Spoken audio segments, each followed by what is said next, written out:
Hello friends, welcome to the new episode of my channel. আমি Prince এবং এই ভিডিওতে কথা বলবো বেশ কয়েকটা ব্যাপার নিয়ে। তার আগে তোমাদেরকে বলে রাখি, জাস্ট একটু পরেই 10টা পরই মোটামুটি আমি সোমদার ইন্টারভিউটা আনতে চলেছি। এটার আগে কোনো ভিডিও করার আমার প্ল্যান ছিল না, কিন্তু এই ভিডিওতে এমন এমন কিছু আপডেট পেয়েছি তো মনে হলো সেটা নিয়ে আগে কথা বলে নিই। তো যারা এই ভিডিওটা দেখছো তারা অবশ্যই সোমদার ইন্টারভিউটা দেখো। অনেক অনেক ভালো ভালো কিছু কথা তোমরা জানতে পারবে, শুনতে পারবে, এবং আমি শিওর ইন্টারভিউটা তোমাদের দারুণ লাগবে। আমি নিজে ইন্টারভিউটা নিয়েও আমার খুব ভালো লেগেছে। তো অবশ্যই দেখো। তো তার আগে এই ভিডিওটা এনজয় করো। তো এখানে বেসিক্যালি বেশ কয়েকটা আপডেট তোমাদেরকে দেবো। একদম প্রথমে যেটা নিয়ে কথা বলবো সেটা হচ্ছে অক্ষয় প্রিয়দর্শন জুটি ফিরতে চলেছে। হ্যাঁ, একদম ঠিক শুনছো। এবং জনরাটা হচ্ছে হরর কমেডি। এবার এটা শুনে আমি জানি, যারা die hard Akshay Kumar fan, যারা প্রিয়দর্শন ফ্যান, তারা রেট করতে শুরু করে দিয়েছে ভুলভুলাইয়া 3 নাকি, ভুলভুলাইয়া 3 নাকি। দেখো, ভুলভুলাইয়ার প্রজেক্টের নয়, এটা পুরো একটা অন্য ফ্যান্টাসি হরর ঘরানার কাজ হচ্ছে। ভুলভুলাইয়া যেমন কি ছিল, একটা সাইকোলজিক্যাল, তার সঙ্গে সঙ্গে একটা হরর এলিমেন্ট কমেডিওয়ালা মুভি ছিল, কিন্তু এইটা পুরোপুরি একটা ফ্যান্টাসি হরর কমেডি হতে চলেছে। এবং প্রিয়দর্শন অনেকদিন ধরে অক্ষয় কুমারের সঙ্গে সিনেমা করবে এরকম প্ল্যানিং করছিল, কারণ অক্ষয় কুমার প্রিয়দর্শনের অত্যন্ত পছন্দের অভিনেতা এবং অক্ষয় কুমারের অত্যন্ত পছন্দের পরিচালক হচ্ছে প্রিয়দর্শন। এই দুজনের কেমিস্ট্রি দেখার মতো। যে কটা ছবি করেছে তার মধ্যে বেশিরভাগটাই সফল হয়েছে, দর্শক খুবই পছন্দ করেছে।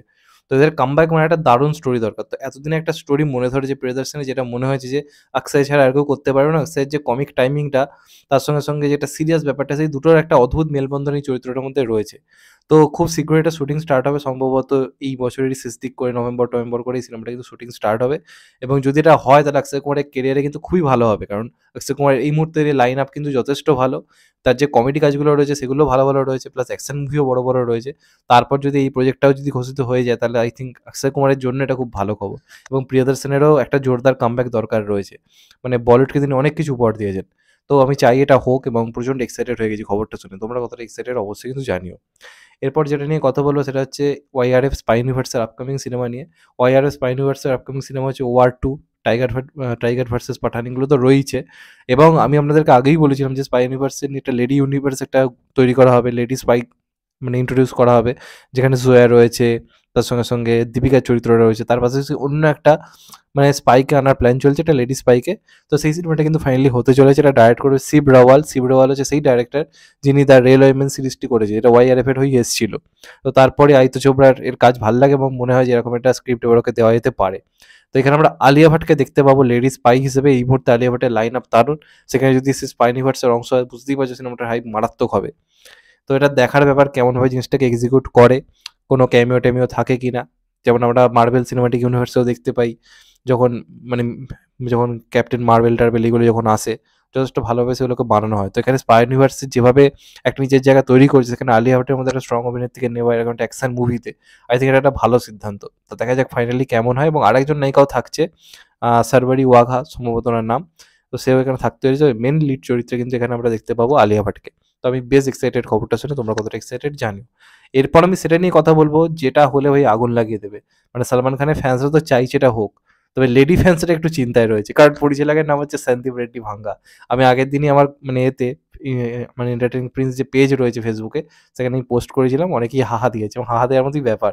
আমি এটা লিখেই পোস্ট করি যে সালমান খানের লেডি ফ্যান ফলোইং এবার কমবে, কারণ যে অভিনেতা যার ধরুন প্রচুর মেয়ে ফ্যান ফলোইং রয়েছে, যখন থেকে সে সন্দীপ রেড্ডি ভাঙ্গার সংস্পর্শে এসছে, সেই নায়কের ওপর মেয়েরা খুব খেপে গেছে। যখন কবির সিং করেছে, শাহিদ কাপুরের ওপর অনেক মেয়ে খেপে গেছে। শাহিদ কাপুর একটা হিউজ মেয়ে ফ্যান ফলোইং ছিল, সেটা কমে গেছে। রণবীর কাপুরের একটা হিউজ মেয়ে ফ্যান ফলোইং ছিল, অ্যানিমেল দেখার পরে সবাই বলছে রণবীরের সিনেমা দেখবো না, সব মেয়েরা বলছে। তো এবার সালমান খানের একটা হিউজ মেয়ে ফ্যান ফলোইং রয়েছে। তো এবার সন্দীপ রেড্ডি ভাঙ্গা বলেছে, না, আপনাকেও মেয়ে ফ্যান ফলোইংটা কমাতে হবে, আমার সিনেমা বলে কথা, আমি আপনাকে দিয়ে যা ইচ্ছে করাবো।